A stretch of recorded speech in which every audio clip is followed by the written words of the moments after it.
everyone, it's me Uncle John. Today I am going to read S2 2100 Little Bears Have Visit by Alice Holmelund Minory.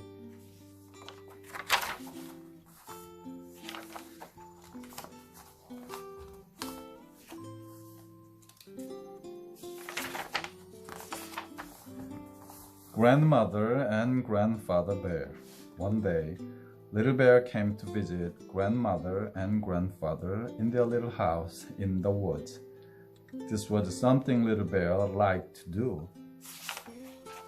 He liked to look at all the nice things.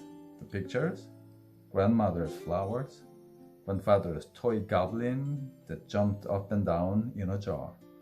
He liked to put on Grandfather's big hat and say, "Look at me." And he liked Grandmother's cooking very, very much. He had some bread and jam, cake and cookies, milk and honey, and an apple. "Have some more," said Grandmother. "Yes, thank you," said Little Bear. "I am not eating too much, am I?" "Oh, no," said his grandmother.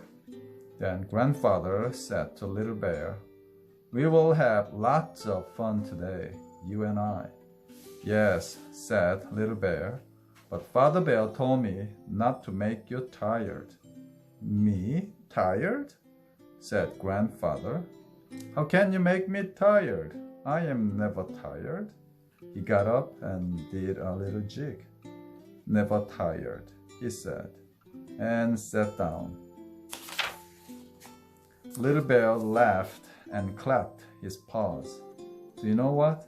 he said to his grandmother and grandfather. "What?" they asked. "I like it here," said Little Bear. He hugged them. Little Bear and Grandfather had all the fun they could think of. Then Grandfather Bear sat down. "Now we can have a story," said Little Bear. "Good," said Grandfather Bear. "Tell me a story." "No," Little Bear laughed. "You tell me one. Then I must have my pipe," said Grandfather. Little Bear ran into the house, got the pipe, and ran back. But there was Grandfather fast asleep. "Ah," said Little Bear. He was sad, but not for long. He went looking for his grandmother and found her in the garden. Could Grandmother tell him a story? Oh yes, she could. She took Little Bear's paw. "Let us go to the summer house," she said. "It's cool there. Come, Little Bear, let's skip." "Oh, Grandmother." Little Bear laughed. "How you skip?" "You skip nicely too," said Grandmother. They sat down in the summer house. Little Bear said, "Tell me a story about Mother Bear when she was a little cub." "About Mother Bear and the robin. I like that story." "Very well," said Grandmother. And so she began. Mother Bear's a robin.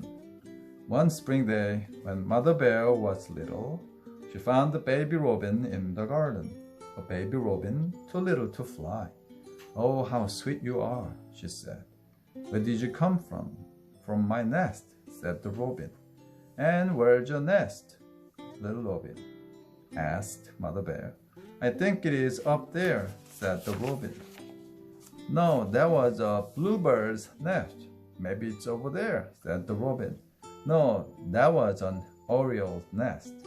Mother Bear looked all over, but could not find the robin's nest. "You can live with me," she said. "You can be my robin." She took the robin in the house and made a little home for it. "Please put me by the window," said the robin.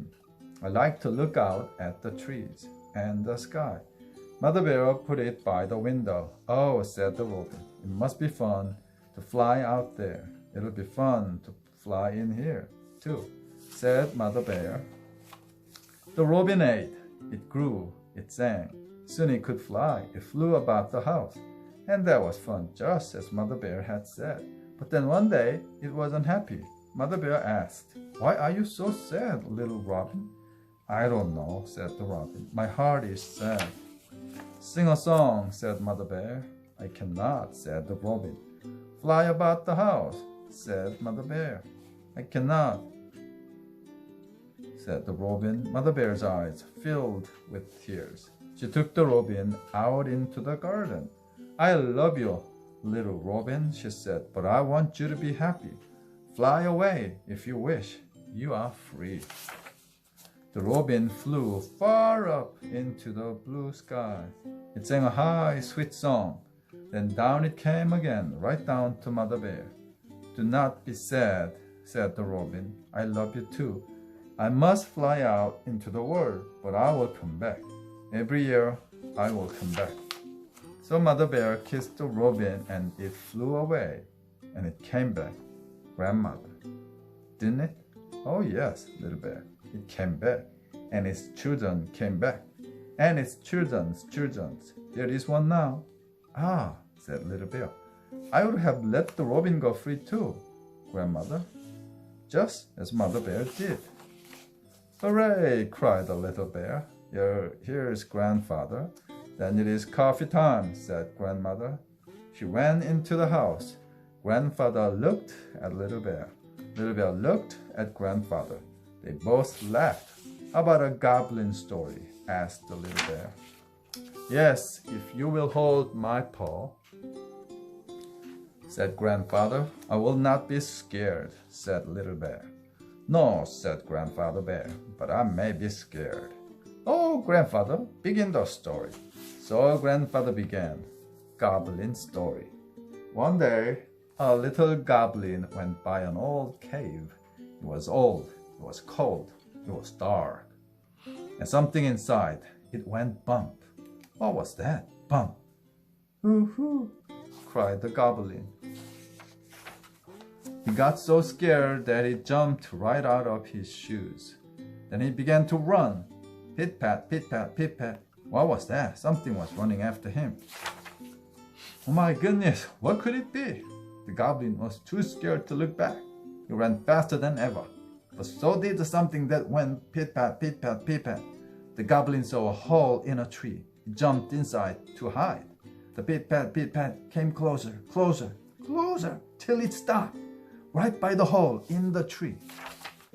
Then all was quiet. Nothing happened. Nothing. The little goblin wanted to peek out. It was so quiet. Should he peek out? Yes, he would. He would peek out, and he did. "Yeah!" cried the goblin. Do you know what he saw? He saw his shoes, his own little shoes, and nothing more. "Goodness," said the goblin, hopping out of the tree. "That old bump in the cave made me jump right out of my shoes, but they came running after me, didn't they? And here they are." He picked up his shoes, hugged them, and put them back on. "Good little shoes," said the goblin. "You didn't want to stay behind, did you?" He laughed. "Who cares about an old bump anyway?" he said. So he snapped his fingers and skipped away. "Just like that," said grandfather. "I can't jump out of my shoe," said the little bear, "because I don't have any." He chuckled. "That's how I like it." Not tired, little bear lay on the sofa.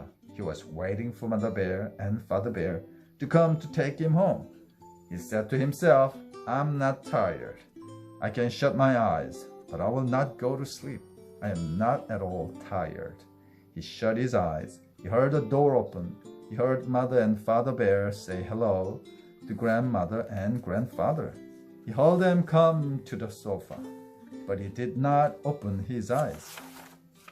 "Ah," said Mother Bear, "he is sleeping. How sweet he is." Father picked up little bear and said, "Yes, he's a fine little cub. Tomorrow I'll take him fishing." "Look at him," said grandmother. "He's such a good little one." "And clever too," said grandfather. "Just like me." They laughed. Little bear opened his eye. He said to Father Bear, "Will you really take me fishing?" "You scamp," said Mother Bear to little bear. You're not really asleep. You heard about going fishing. You heard all we said about you. I can see it in your eyes. Little Bear chuckled. He said to his grandfather, "We had fun, didn't we? And you're not tired, are you, grandfather?" "Oh, no," said Grandfather Bear. "A little cub like you and a grandfather like me, we never get tired, do we?